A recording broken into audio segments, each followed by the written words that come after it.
أعوذ بالله من الشيطان الرجيم بسم الله الرحمن الرحيم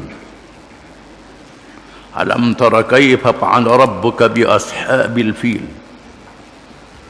ألم يجعل كيدهم في تضليل وأرسل عليهم طيرا أبابيل ترميهم بحجارة من سجيل فجعلهم كعصف مأكول. Dengan nama Allah yang Maha Pemurah lagi Maha Mengasihani. Tidakkah engkau mengetahui bagaimana Tuhanmu telah melakukan kepada angkatan tentera yang dipimpin oleh pembawa gajah yang hendak meruntuhkan Kaabah? Bukankah Tuhanmu telah menjadikan rancangan jahat mereka dalam keadaan yang merugi dan memusnahkan mereka? Dan ia telah menghantarkan kepada mereka rombongan burung berpasukan yang melontar mereka dengan batu-batu dari sejenis bat tanah yang dibakar keras. Lalu ia menjadikan mereka hancur berkecai seperti daun-daun kayu yang dimakan ulat. Surah ini termasuk di kalangan surah Makkiyah, surah yang diturunkan di Makkah Al-Mukarramah, surah yang berkait dengan peristiwa yang besar yang diketahui oleh penduduk Mekah dan orang-orang Arab. Peristiwa pada tentera bergajah untuk menyerang Mekah dan merobohkan Kaabah. Berlakunya irhas, perkara yang luar biasa. Perkara luar biasa ni ada mukjizat. Mukjizat berlaku kepada orang yang jadi rasul, itu mukjizat. Orang tak boleh buat. Karamah, karamah berlaku pada orang yang soleh, yang baik, berlaku perkara luar biasa, itu karamah. Ma'unah, pertolongan Allah, berlaku pada orang Islam, tak ke baik, tak ke jahat. Irhas, berlaku perkara luar biasa pada orang Islam dan orang kafir. Allah Ta'ala melakukan sesuatu yang pelik untuk menunjukkan kekuasaannya. Irhas. Sihir berlaku pada orang yang jahat, nak hujah kejahatan dia dengan sihir, nak melakukan kejahatan luar biasa juga, tapi jahat. Ini perkara luar biasa. Peristiwa tentera bergajah ini peristiwa irhas, peristiwa luar biasa yang berlaku di Makkah Al-Mukarramah. Apabila Allah membinasakan tentera bergajah yang menyerang Mekah, bukan kerana penduduk Mekah yang menyembah berhala. Penyembah berhala dilaknat oleh Allah Ta'ala, kafir. Tetapi kerana Kaabah, bangunan yang dibina oleh Nabi Ibrahim AS, Rasul pilihan Allah yang akan menjadi kiblat kepada umat Islam di akhir zaman.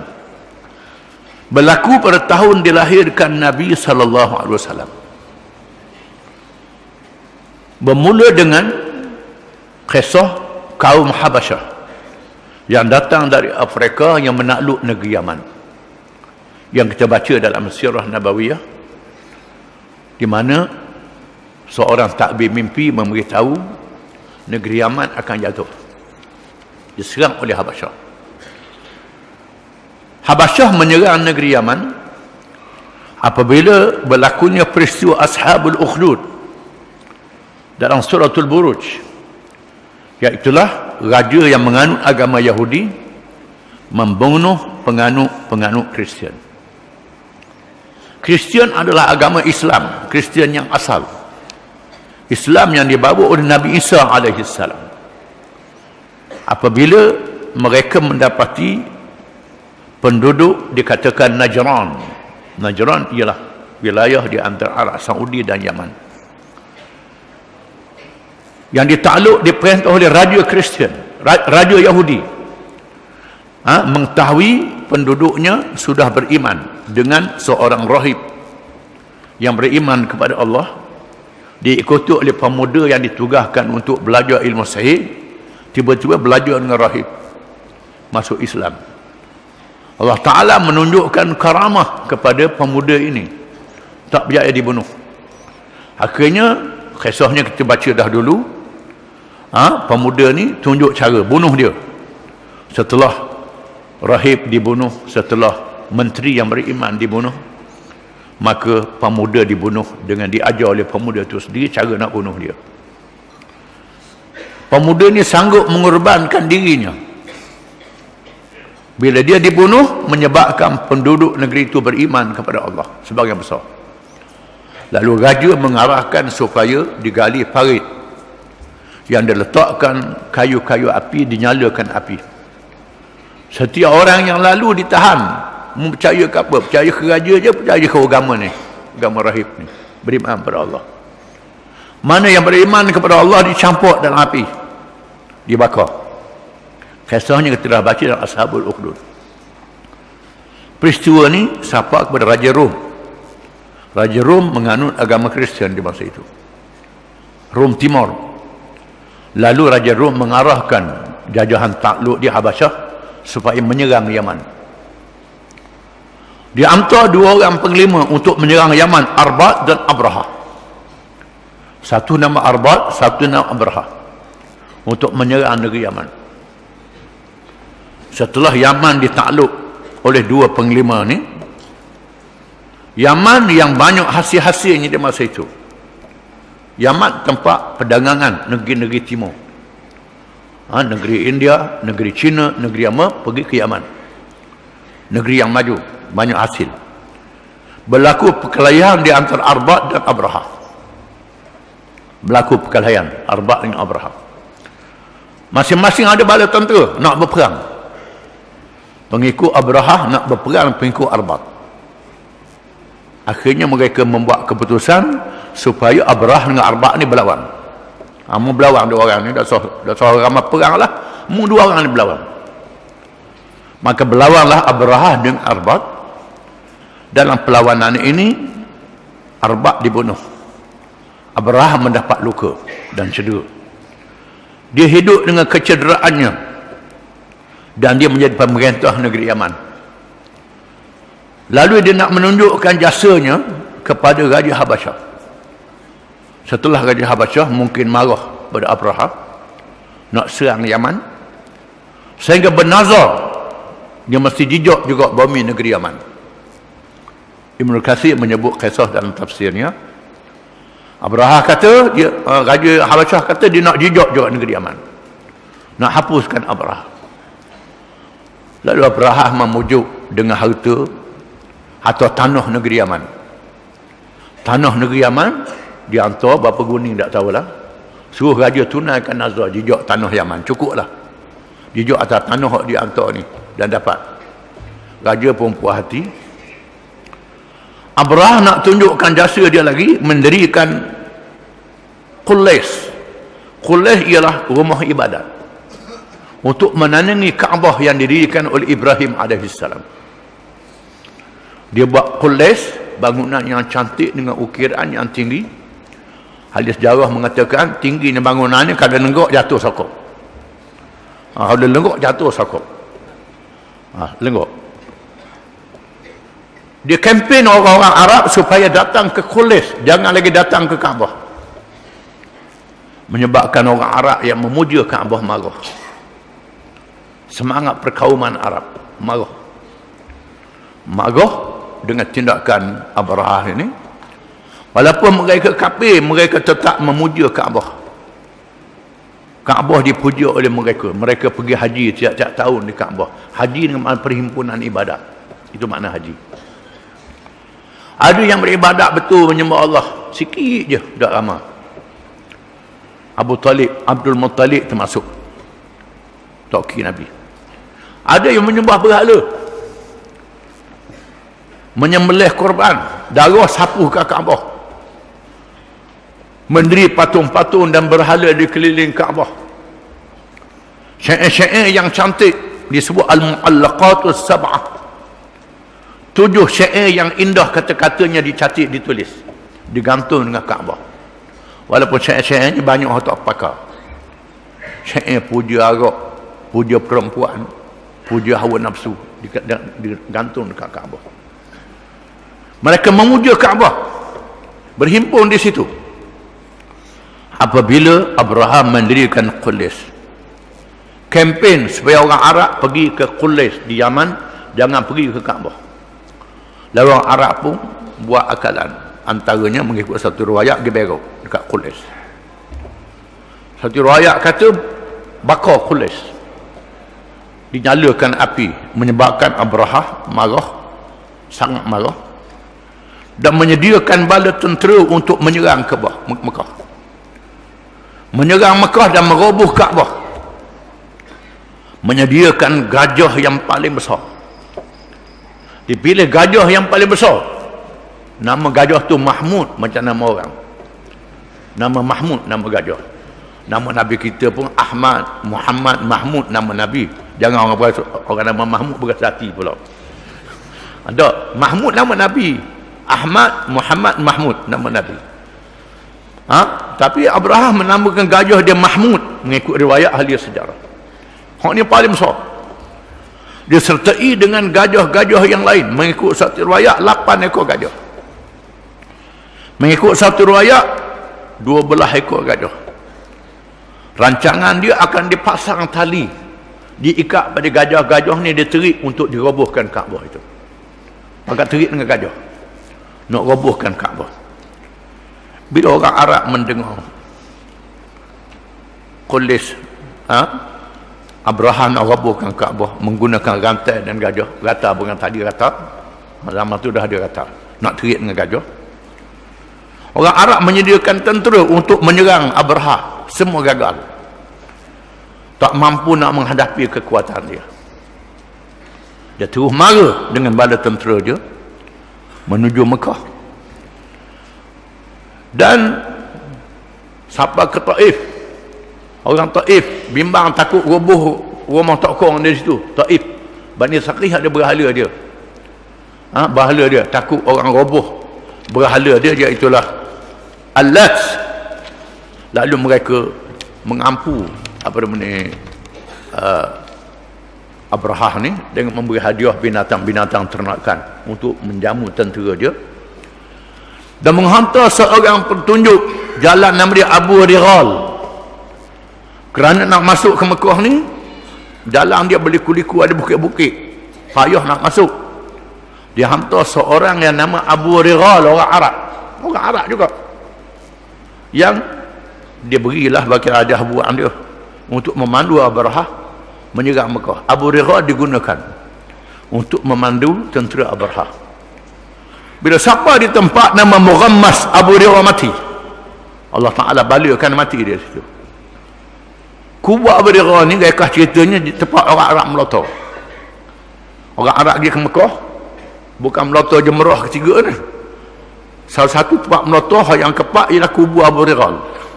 Kan mengutuk Abu Righal ni memimpin Abraham untuk menyerang Mekah. Abu Righal dilaknat oleh orang Arab, termasuk Arab yang menyembah berhala, melontar kubur dia, tempat melontar macam orang melontar syaitan, kerana dia memandu Abraham untuk menyerang Kaabah. Maka segala binatang ternakan di tengah jalan dirampahnya, termasuklah unta Abu Talib, unta Abdul Muttalib. Muttalib tok kaki Nabi ada lagi, iaitu tahun dilahirkan Nabi tak lahir lagi, ini pada tahun itu. Di mana 100 ekor unta Abdul Muttalib telah dirampah oleh tentera Abraham. Lalu Abraham menghantar utusan supaya memanggil siapa ketua Mekah ni, untuk berunding supaya menyerah kalah. Lalu memang sudah tahu nak lawan tak orang, bala tentera yang sangat besar, gajah pula. Orang Arab mana ada gajah, binatang yang paling kuat pada masa itu. Abu Talib dijemput, berjumpa dengan Abraham. Abraham meraihkan Abu Talib.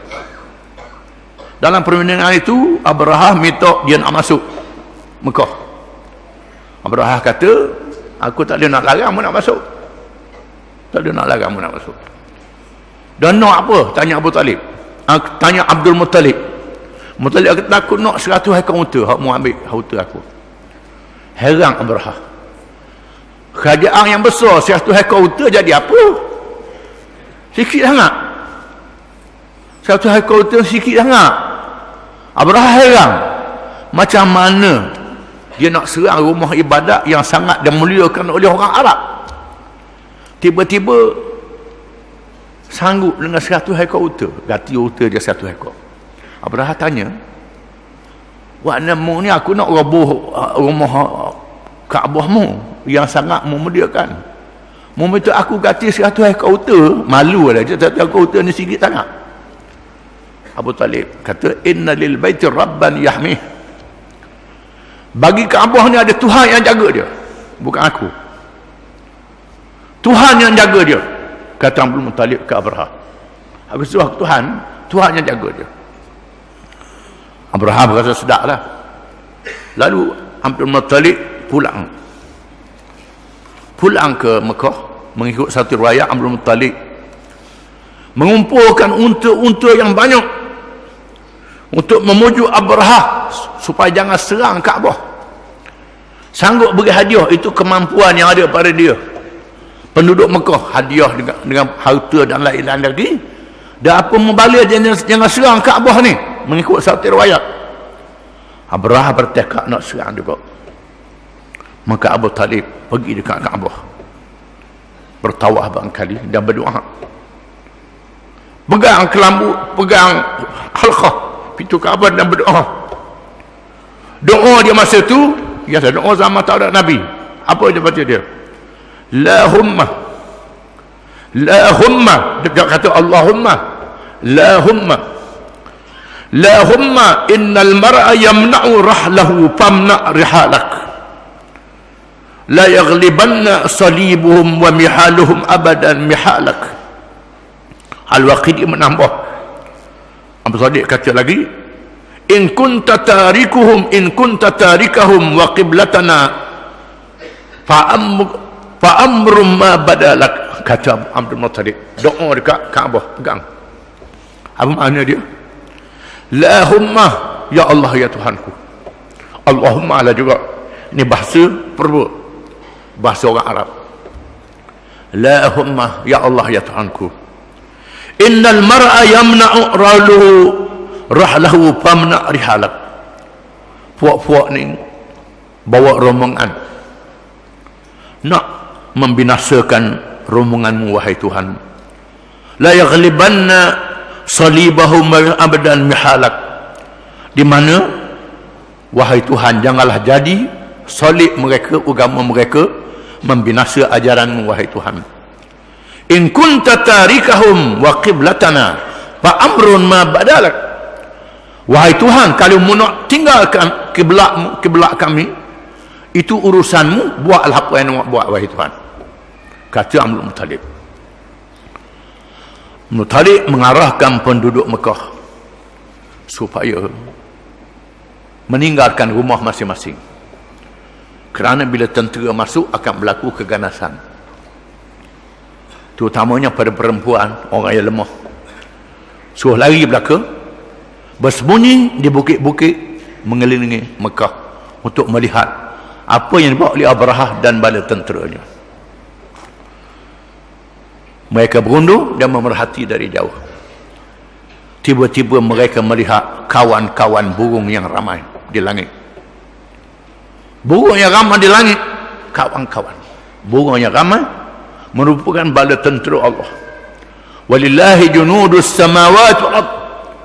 Dan bagi Allah itu bala tentera langit dan tentera bumi.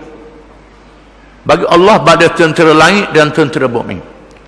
Jududul lam taroha, tentera yang kamu tak nampak pun ada juga tentera Allah Ta'ala. Jangan main.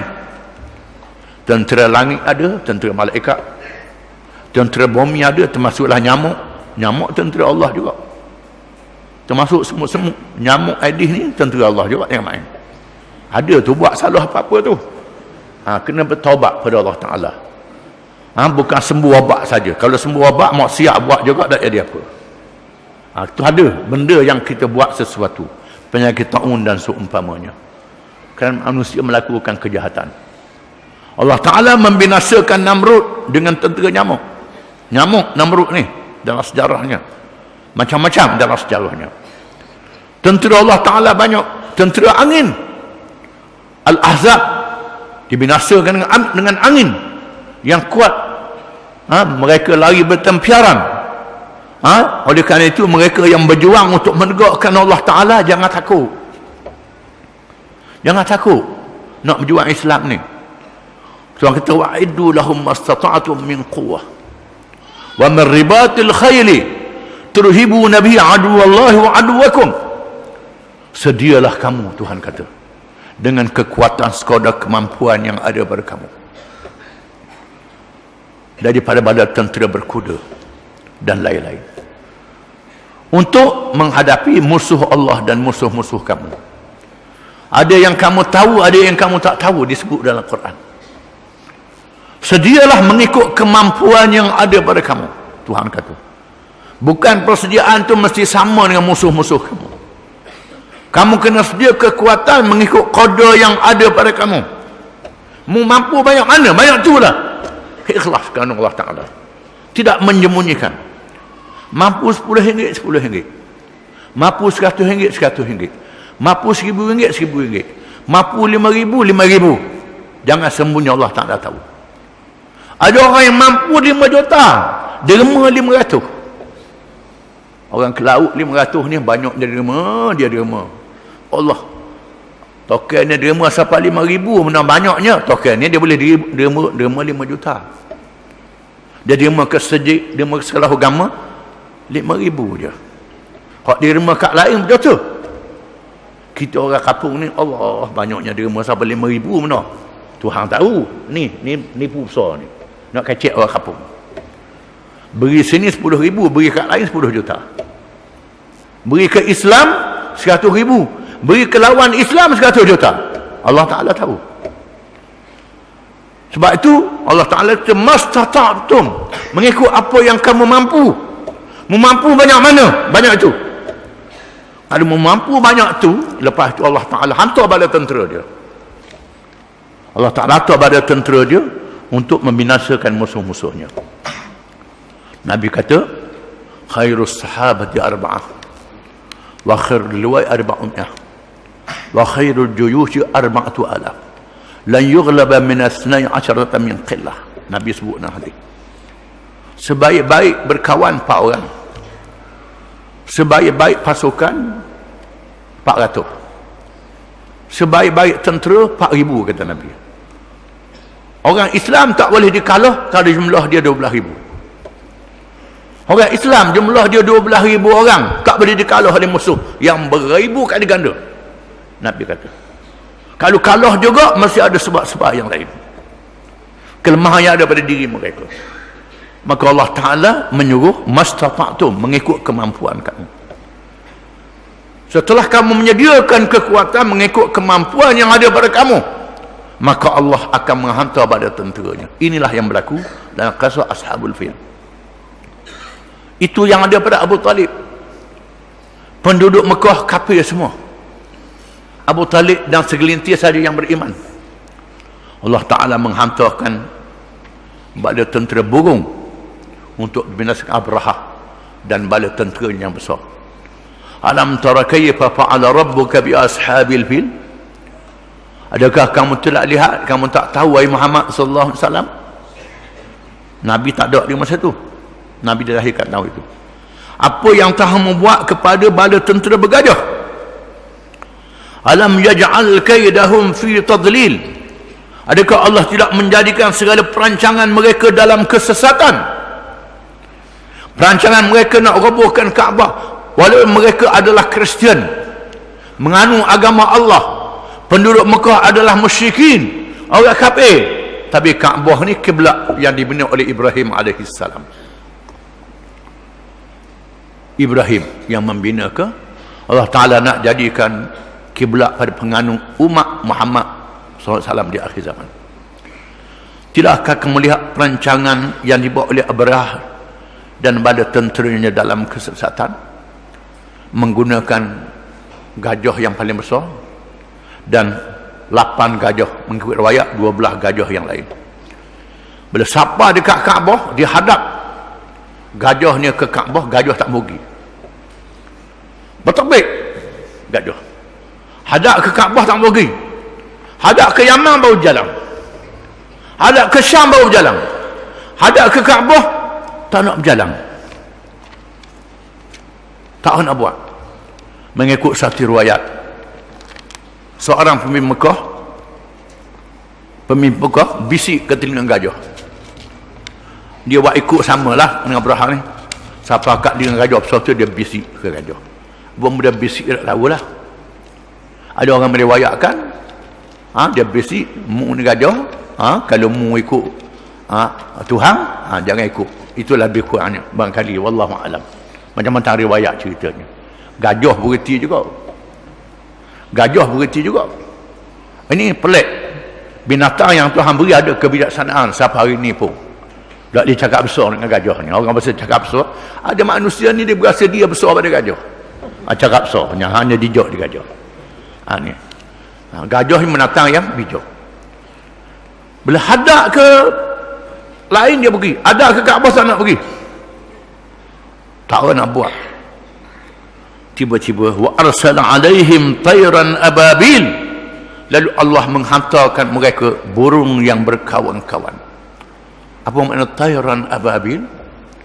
Burung yang berkawan-kawan, ramai kawan, nampak gelap, kawan berpasukan burung ini, berkawan burung ini. Macam-macam riwayat burung, ada kata warna hijau, ada kata warna hitam, paruh dia kuning. Semua cerita-cerita tu cerita orang tua belaka, tak ada riwayat yang sahih. Burung lah senang. Jangan peduli lah warna hijau ke biru ke kuning apa ke. Ada balik tentera Allah Ta'ala melaksanakan duduk ke warna. Ini satu hal juga duduk ke warna. Duduk bala bahasa warna. Ini ulama-ulama ni bukan sebarangan orang. Ulama-ulama bala warna burung ni hijau. Berakhir ke hijau nak warna. Ada kata warna paruh dia kuning, ada warna. Ini ulama-ulama bahas warna ni. Ada ulama kata warna hitam. Macam-macam riwayat itu tak ada sebut dalam Quran, dalam hadis warna apa tak ada. Burung. Ada riwayat mengatakan paruh macam burung, kaki macam anjing, macam-macam. Itu semua riwayat-riwayat mengarut belaka. Ada dalam kitab belaka ni. Cumanya riwayat yang sahihnya burung ni dikatakan lebih kecil pada burung pati. Kecil pada burung pati. Di paruh dia ada batu, dua kaki dia ada batu. Tiap-tiap burung 3 butir batu. Tiap-tiap ekor burung. Terus burung ni melepaskan batunya. Melepaskan batu-batu yang kecil. Sebesar kacang saja batu ni. Tarmihim bihijaratin min sijil. Melantar mereka dengan batu-batu daripada sijil. Sijil, ulama mengatakan batu yang sangat keras. Ada ulama mengatakan batu yang dicampur batu dengan tanah yang keras. Ada ulama kata tanah yang keras yang dibakar jadi keras macam batu tanah ni. Wallahu a'lamu bis-shawab. Allah Taala yang Maha mengetahui. Tarmihim bil faj'alahum ka'asfin ma'kul. Maka jadilah mereka yang ditimpa oleh batu-batu ni yang tepat sasarannya. Tepat sasarannya ka'asfin ma'kul, macam daun kayu yang dimakan ulat. Bila kena batu ni jatuh atas kepala, tembuh kot dua. Jatuh balik kanan, tembuh balik kiri. Kuatnya batu ni. Sebab jasa kena batu ni putus anggota-anggota ni. Siapa hancur anggota, jatuh putus. Siapa sendi tangan putus anggota, hancur lebur badan. Kata orang macam sakit pecah belah, teruk lagi. Ini dahsyat batu yang dicipta oleh Allah Ta'ala khusus untuk membinasakan tentera Abraha yang nak robohkan Kaabah. Allah Ta'ala abadikan dalam surah Al-Quranul Karim, surah yang khusus dinamakan Suratul Fil, surah gajah, mengambil sempena gajah yang digunakan untuk membinasakan tentera, di mana tak disebut dalam Quran ni gajah kena juga, kedak kena juga, yang peduli itu urusan Allah Ta'ala. Apa yang penting ialah peristiwa yang menakjubkan merupakan tanda-tanda kelahiran Nabi Muhammad sallallahu alaihi wasallam, merupakan tanda-tanda kebesaran Rasul Ibrahim alaihi salam yang membina Kaabah untuk menjadi kiblat pada orang Islam sehingga hari kiamat. Wallah.